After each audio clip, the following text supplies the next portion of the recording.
In today's episode, John asks 3 questions about the upcoming marketing season. What's going to blow our socks off marketing trend for 2019?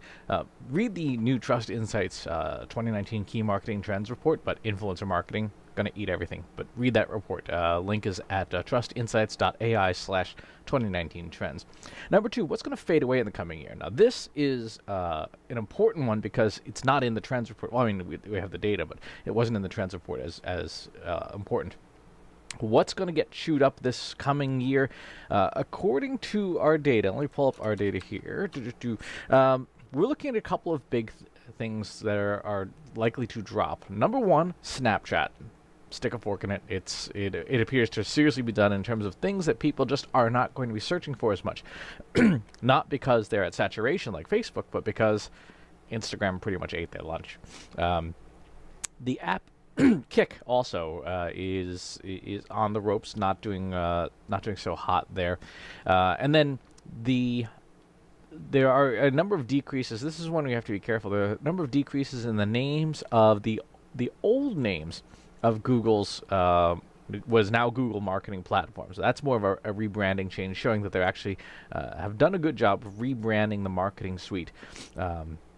It is now called Google Marketing Platform. It used to be called Analytics 360. So they've renamed it a bunch of times. But that's the big ones. Snapchat, unless your audience is like a die-hard Snapchat audience, there isn't a there anymore.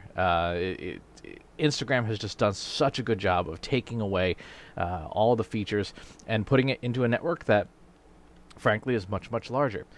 On the third question, what books or blogs would you say will be must-reads to stay competitive in 2019? There are a bunch of books that have been very useful. One that I really liked, I thought was a good read, was Jay Baer's Talk Triggers, which is a good... It's not just a book, it's also got a workbook and a framework in it of stuff that you should do. It's a 6-step process, and if you actually do the framework, it's a really good book.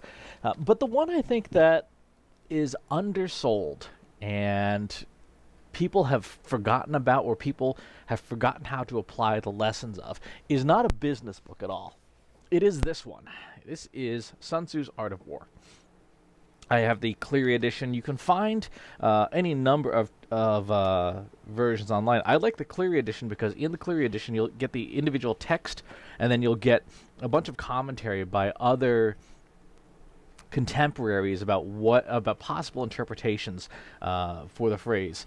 So, for example, there's a whole section in here on doing battle, and it says, those who use the military skillfully do not raise troops twice and do not provide food 3 times. And then the commentary goes into, essentially, if you're really bad at war, then you're going to have to raise a whole bunch of resources that you didn't need, or you didn't need to expend. You didn't. In traditionally, when you raise troops, you're conscripting them from the population. When you send food, every ounce of food that you send to the military is taken away from the rest of your population. Now, this was written in ancient China. When you apply that lesson to your marketing, to your business, it is emphasis that you need to be really smart and really good about what it is that you do with your marketing. The equivalent of raising troops and sending food is hiring and consuming budget, right? You only have so much budget to work with, and if you are bad at marketing, you're going to expend a whole bunch of that budget in ways that are not efficient. So that requires a lot of strategic decisions, like testing stuff. Like, should we attempt this avenue?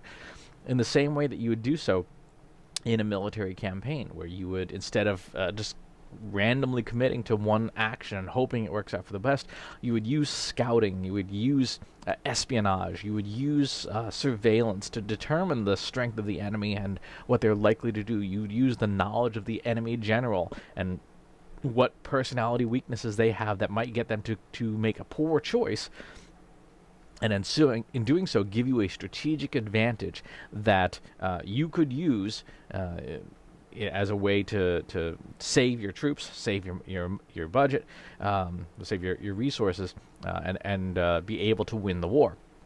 Now, these are not one-to-one comparisons. For example, there's in a war, people die. In failed marketing campaigns, nobody dies. You may not do well as a company, but there are obviously some inept comparisons. But from a strategic perspective, classics like The Art of War are really important reads, and they're reads that people have not done. They are reads that people have skipped over, or maybe read them once in business school and have long forgotten the lessons in them. And my friend Scott Monty calls this timeless wisdom. And there is an art and a science to reading it. It requires, honestly, some gray hair to be able to see how these lessons apply to the modern day, and to translate them, and to know which ones don't apply. But I would emphasize that in 2019, you get back to the basics.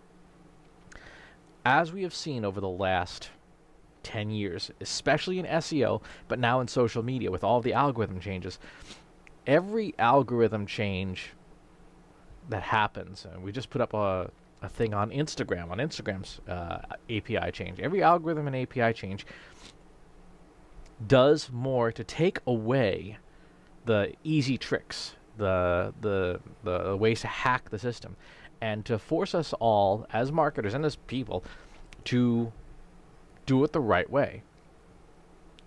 If you go back to the timeless wisdom section of your bookshelf, you're looking at, okay, what are the lessons that we should be adhering to that have worked and will continue to work as long as people don't change all that much. And that's where I think there's some opportunities for marketers in 2019, and frankly in any year, to get competitive and stay competitive. Figure out how people work, because behind all the technology, at least for now, there's still a human being a good chunk of the time. And so figuring out how the people work will let you take advantage of hacking the wetware up here rather than trying to hack this thing here, right? So, great questions. Lots and lots of different stuff to keep in mind as we enter a new year, as budgets refresh and things like that. I certainly wish John and everyone the opportunity, some great opportunities in the new year. But study up on those classics. Study up on the things that help you understand why people make the decisions they make, and keep an eye on those trends. Thanks for watching. Please leave your comments, if you have any, in the comments below, and subscribe to the YouTube channel and the newsletter, and I'll talk to you soon. Want help solving your company's data, analytics, and digital marketing problems? Visit trustinsights.ai today and let us know how we can help you.